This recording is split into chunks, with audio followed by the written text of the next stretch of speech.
মার্কেটে রিটার্ন পেতে চান মিউচুয়াল ফান্ডে, বেসিক্যালি ইকুইটি যারা করেন ডিরেক্ট করেন তারাও যদি চান, এই মার্কেট হচ্ছে আসল সময় আপনাকে এক্সট্রা রিটার্ন মানে মুনাফা এনে দেওয়ার জন্যে।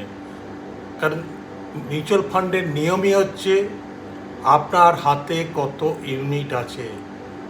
আজকে যে মার্কেটটা আস্তে আস্তে আবার পজিটিভ ট্রেন্ডের দিকে যেতে চলেছে, যদি আমি জ্যোতিষী নই, বাট মার্কেটে এতদিন পড়ে থাকার জন্য বুঝেছি মার্কেট চিরকালই একই জায়গায় থাকে না। মার্কেটের নিয়ম হচ্ছে বাড়ে বা কমে। আমরা যে রিসেন্ট চ্যাম্পিয়ন্স ট্রফি ক্রিকেট খেলা দেখলেন, সেখানেও বিভিন্ন সেলিব্রিটি, বিশেষ করে সচিন তেন্ডুলকার অ্যাড করছে যে মিউচুয়াল ফান্ড স্থায়ী মার্কেটে উথাল পাতাল উঁচু নিচু মানে আপ অ্যান্ড ডাউন থাকবেই, তবেই তো মার্কেটের রিস্ক।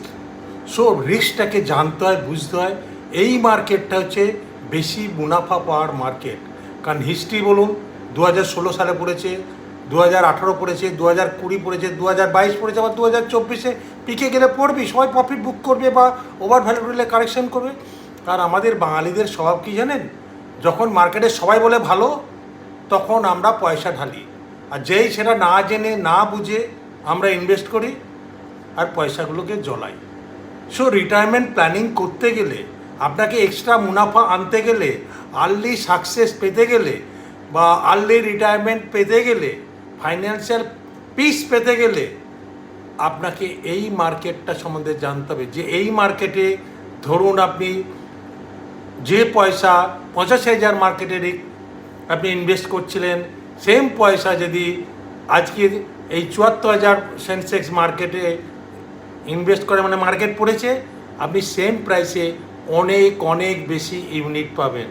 সো মিউচুয়াল ফান্ডের রুল হচ্ছে সেম প্রাইসে আপনি যত বেশি ইউনিট অ্যাকুইজিশন করতে পারবেন আপনার প্রফিট তত বেশি হবে। এটাই নিয়ম। প্রফিট কেন বেশি হয় এটাই নিয়ম, আপনারা মিলিয়ে নেবেন। আজকে যদি আপনার কাছে 2 লাখ টাকা থাকে, তাহলে 1 লাখ টাকা এই সময় একটুখানি ইনভেস্ট করুন।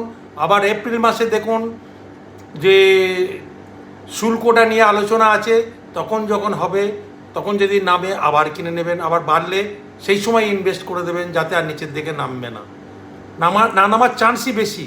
সো জানুন, বুঝুন, দিয়ে ইনভেস্ট করুন। না জানলে, না বুঝলে আমাদের হোয়াটসঅ্যাপ নাম্বার 7003296430। আবার বলছি 7003296430। কীভাবে আপনার রিটায়ারমেন্ট প্ল্যানিং করবে।